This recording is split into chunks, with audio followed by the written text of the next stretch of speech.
Hey everyone, I'm JR, and this is one of Mike's many history lessons.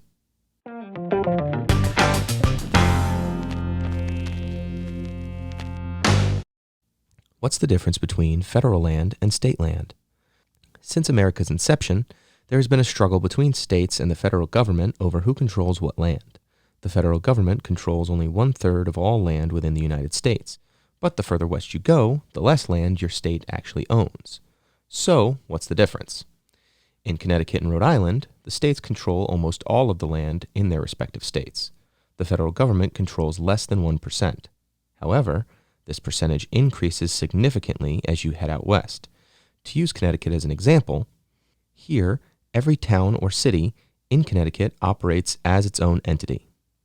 Someone from the Northeast might think the whole United States is like this.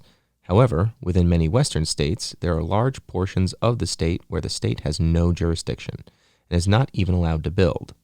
5 western states control less than 50% of their land. They are Alaska, Oregon, Idaho, Utah, and Nevada, with Nevada controlling less than 20% of its own state.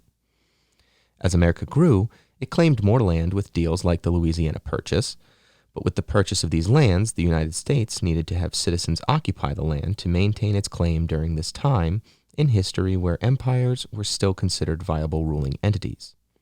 Remember learning about, or if you were a certain age, playing a game called the Oregon Trail?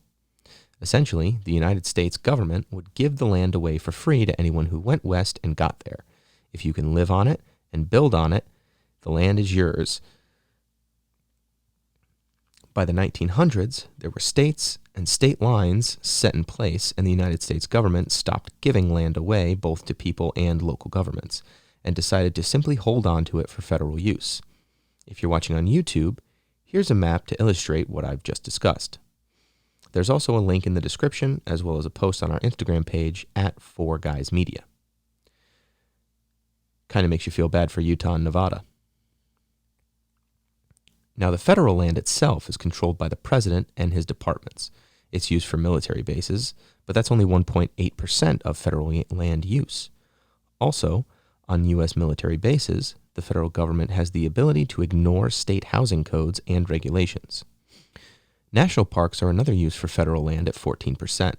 Fish and Wildlife Service and Natural Forest Services also make up a big chunk, and this land is used to protect wildlife, wetlands, or resources, depending on the administration.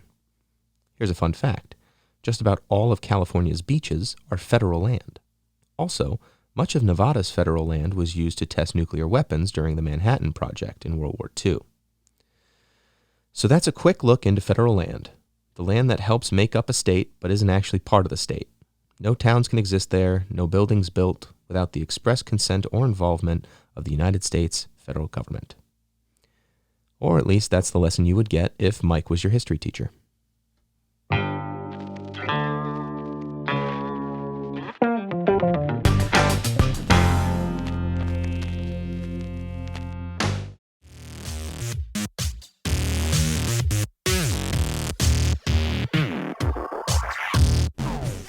Hey guys, thanks for listening.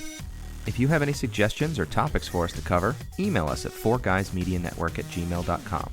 If you're on the go, you can subscribe to our shows on iTunes. Be sure to check out our Patreon page, 4Guys Media Network, for access to exclusive content like minisodes and more. We have a lot of goals to hit, so we can keep improving and continue providing more content ad-free. So all of your donations are greatly appreciated. Make sure you subscribe to the 4Guys Media Network YouTube channel for all of our other projects by clicking the link on the right. And lastly, if you want to watch another episode, just click the link on the left. Thanks again for listening, and we'll see you next time.